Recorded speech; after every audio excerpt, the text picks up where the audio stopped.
Right now, as you're watching this, 4 people are hurtling through deep space at thousands of miles per hour inside a capsule the size of a large SUV. They are farther from Earth than any human being has ever traveled, and in a few days, they're going to hit the atmosphere at 25,000 miles per hour and hope that a heat shield NASA already knows has problems will keep them alive. This is Artemis II, and what just happened at the moon is one of the most significant moments in space exploration since the Apollo era. But to understand why this mission matters so much, you need to know how close it came to never happening at all. The road to the launch pad at Kennedy Space Center in Florida was brutal.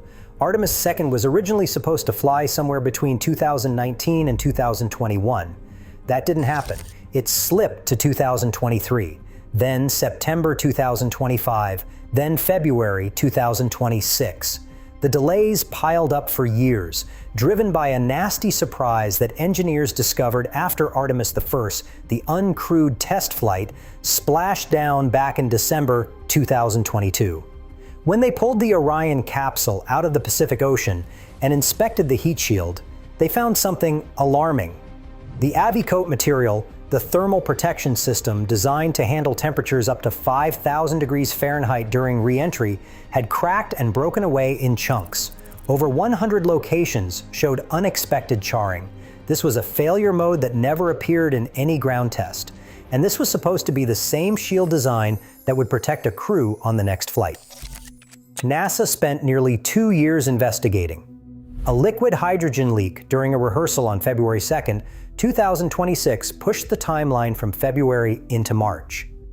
Then a helium flow issue on February 21st forced engineers to roll the entire rocket back to the vehicle assembly building. By the time they sorted everything out, the launch had slipped to April.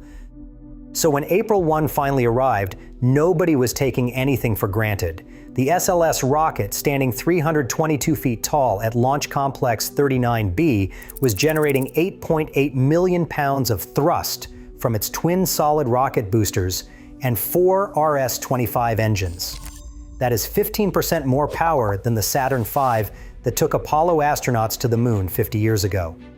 At 6:35 p.m. Eastern Time, it lit up the Florida coast and climbed into the sky on the very first attempt, right near the opening of its 2-hour launch window. And just like that, after years of setbacks and billions of dollars, humans were heading to the moon again. The crew riding that rocket is worth talking about because this is not your typical astronaut lineup. Every single person aboard Orion represents a historic first. Commander Reid Wiseman is a 50-year-old Navy captain who flew FA-18 Super Hornets in combat missions over Iraq. He graduated from the Naval Test Pilot School, spent 165 days aboard the International Space Station during Expedition 40 back in 2014, and later served as NASA's chief astronaut.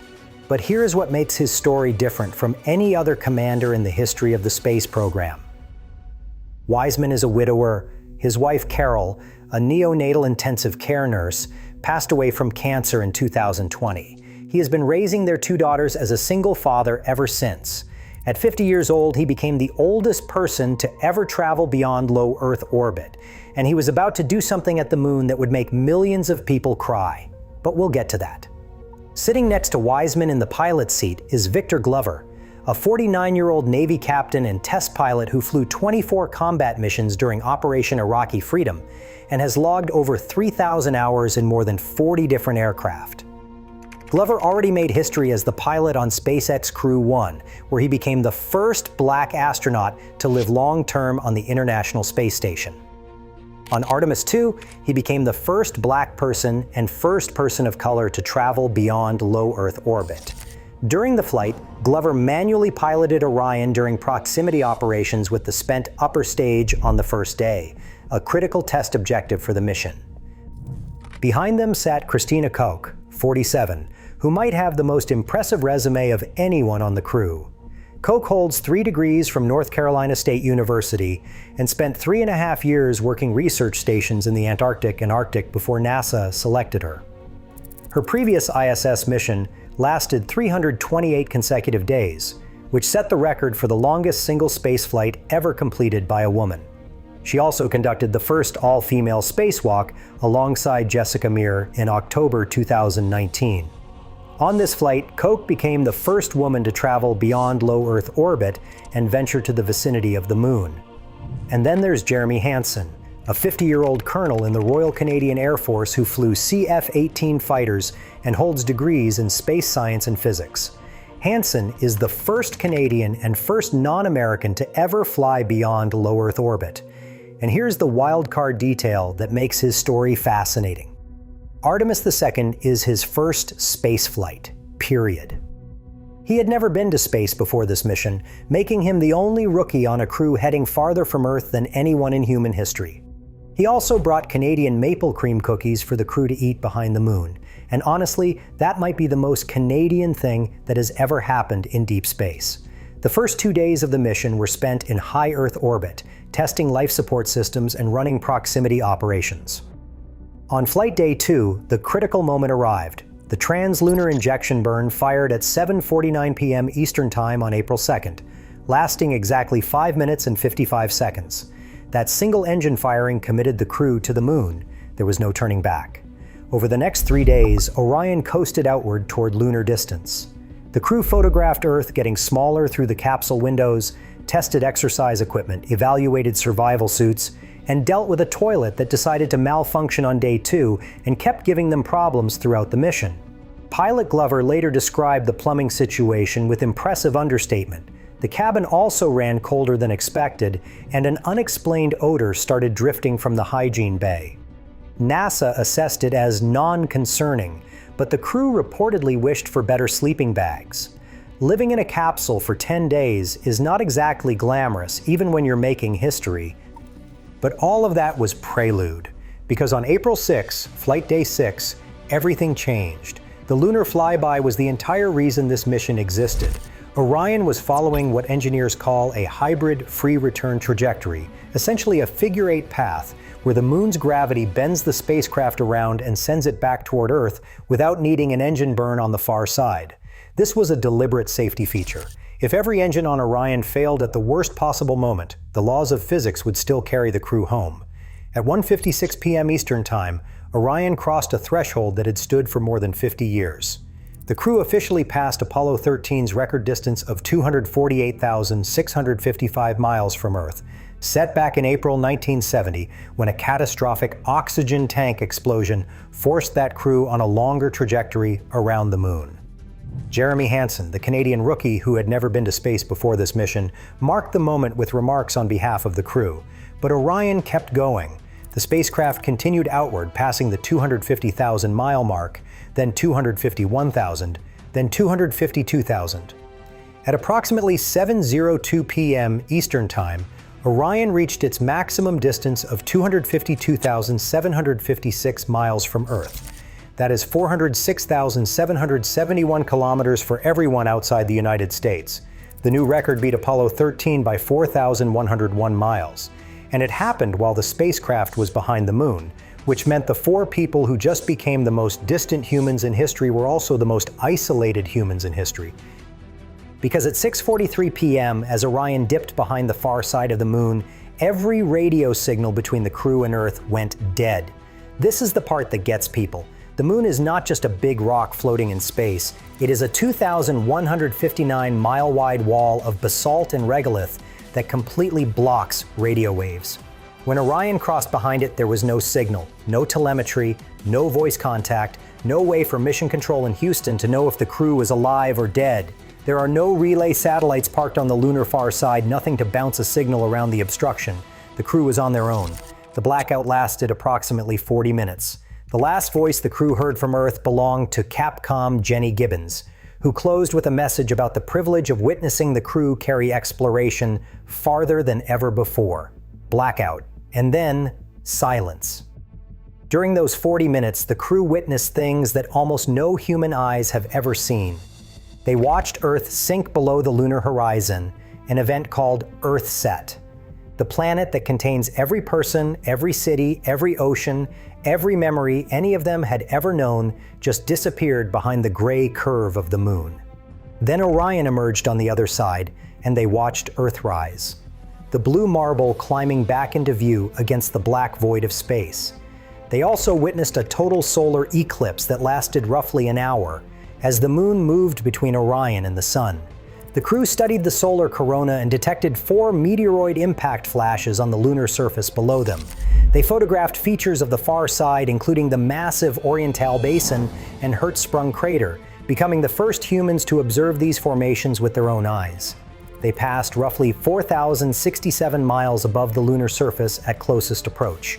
For context, Apollo missions that entered lunar orbit came much closer. Apollo 13 famously skimmed within just 158 miles.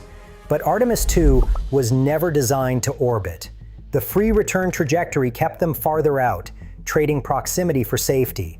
Even so, from that distance, the far side of the moon filled the capsule windows. These 4 astronauts saw terrain that only a handful of Apollo crews glimpsed briefly, and never with this kind of observation time. The crew split into paired shifts during a 7-hour window, taking turns photographing and cataloging what they saw. Oh, and they ate Jeremy Hansen's maple cream cookies. When Orion emerged from behind the moon and radio contact was restored around 7:25 p.m., Christina Koch was the first voice Mission Control heard. Her message referenced continuing to explore, to build, and to return. When asked later to describe the experience in a single word, she chose humility. Victor Glover, ever the pilot, took a lighter approach. He mentioned saying a quick prayer when the signal dropped and joked that it was actually quite pleasant having a break from talking to Earth. However, the most emotional moment of the entire mission came from Commander Wiseman. During the flyby, the crew proposed naming a crater on the far side of the moon after Wiseman's late wife, Carol. The announcement video showed all 4 crew members together, with Wiseman visibly fighting back tears as he talked about the woman who supported his career and raised their daughters while he trained and flew in space. The crew embraced. A second crater would be named Integrity after their spacecraft. Both proposals will be submitted to the International Astronomical Union. If you're enjoying this, hit that subscribe button. We cover every major space mission and break down what it actually means. Now let's talk about what happens next, because the scariest part of this mission is still coming. Here is something that should make you nervous. The heat shield on Orion, the one that cracked and broke apart in unexpected ways after the uncrewed Artemis I mission, is still the same basic design. NASA did not replace it. Instead, they changed the way the capsule comes home. The original Artemis I reentry used a technique called skip reentry, where the capsule bounces off the upper atmosphere like a stone skipping across a pond, then dives back in for a second atmospheric pass. The advantage is better landing precision. The problem is that during the pause between atmospheric dips, gases trapped inside the AV coat heat shield material built up pressure and cracked the charred outer layer. Over 100 locations showed this damage after Artemis I NASA's root cause investigation, which took until December 2024 to complete, determined that the AV coat material has a lower permeability than expected.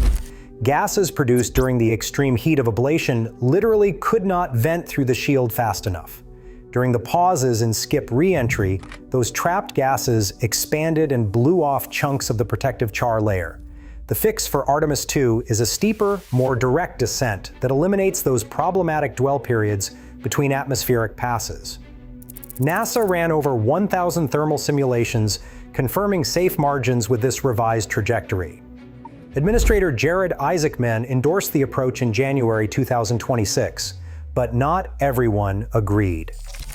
Some engineers and former astronauts, including shuttle veteran Charles Camarda, publicly questioned whether it was safe to fly with a known heat shield vulnerability.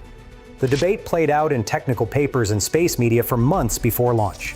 All 4 crew members stated they were confident in the analysis. On April 10, we will find out who was right. Orion will hit Earth's atmosphere at roughly 25,000 miles per hour, which is about Mach 32. The exterior of the heat shield will reach temperatures around 5,000 degrees Fahrenheit. The shield itself is 16.5 feet across, made of 186 individually machined AV coat blocks bonded to a titanium skeleton. It is the largest ablative heat shield ever constructed. If it holds, 2 drogue parachutes will deploy first. followed by 3 pilot chutes, and then 3 enormous main parachutes that will slow the capsule from supersonic speed down to about 17 miles per hour for splashdown in the Pacific Ocean off the coast of San Diego. The recovery ship USS John P. Murtha will be waiting with helicopters to extract the crew. That moment, more than any other on this mission, will determine the future of the entire Artemis program. One thing worth appreciating is just how different the Orion capsule is from what Apollo astronauts had to work with. The crew module's habitable volume is 316 cubic feet, which is 50% larger than Apollo's command module. Apollo crammed 3 guys into a space the size of a closet. Orion gives 4 astronauts something closer to the interior of a minivan. Still tight, but enough room to exercise, work at stations, and move around without constantly bumping into each other. The computers are on a completely different planet. Apollo's guidance computer had about 74 kilobytes of memory. Orion's 4 redundant flight computers have 128,000 times more memory and run 20,000 times faster. They can handle autonomous trajectory adjustments in real time. The entire cockpit is digital, with glass screens replacing the hundreds of analog switches and dials that Apollo crews had to manage. The European Service Module is another leap.